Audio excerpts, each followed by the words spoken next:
Good evening mga ka-reels. Ayan, part 2 ng ating circle adventure. Kasama ang ating mga frene. Ayan, di ba? Pag sinabi frene, alam na. Alam na kung sino ang aking makasama, guys. Entrance pa lang. Ganyan ang bubungod sa'yo. Hindi ibig sabihin, is Christmas lang dahil may ilaw ang ganyan. Siyempre, pampaliwanag yan dyan sa loob dahil ang dami pong namamasyal. Bila naman isang tao na mamasyal dyan para bigyan mo lang ng isang fluorescent, di ba? So ayan, yan ang ibig sabihin yan. Kaya ganyan kaliwanag dyan sa loob. At makikita niyo yung museum na yan dyan, guys. Yan ang nagbigay na attraction dyan sa loob. Gawa ng nagpaiba-iba talaga yan ang kulay. Kahit saan mo siya tingnan. Ang diba? Kahit dyan.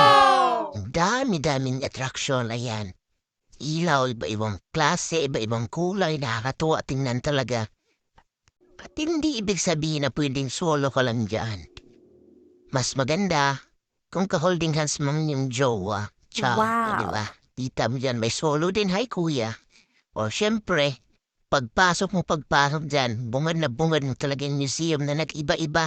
Ang kanyang kulay. Siyempre, Wow. napapatitig talaga ako yan, guys, pag ako ay napunta dyan. Dahil na-amaze po ako sa kanyang kulay. Ang ganda niya talagang tingnan, lalo na kung nagpapalit-palit na sa kanyang kulay. Ayan, kita niyo? Napakaganda. So, sino bang hindi maakit na pumunta dyan sa circle?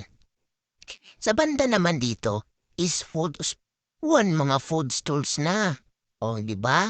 Di ka na magugutom habang ikaw ay nag-iikot yan sa circle.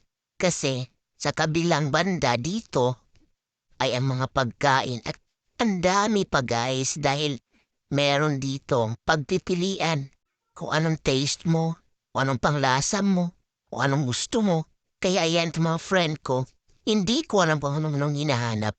Punta dito, punta ron, kaya lagi ko kayong sinasabihan na huwag na kayong lumayo. Dito na kayo sa Circle, Quezon City.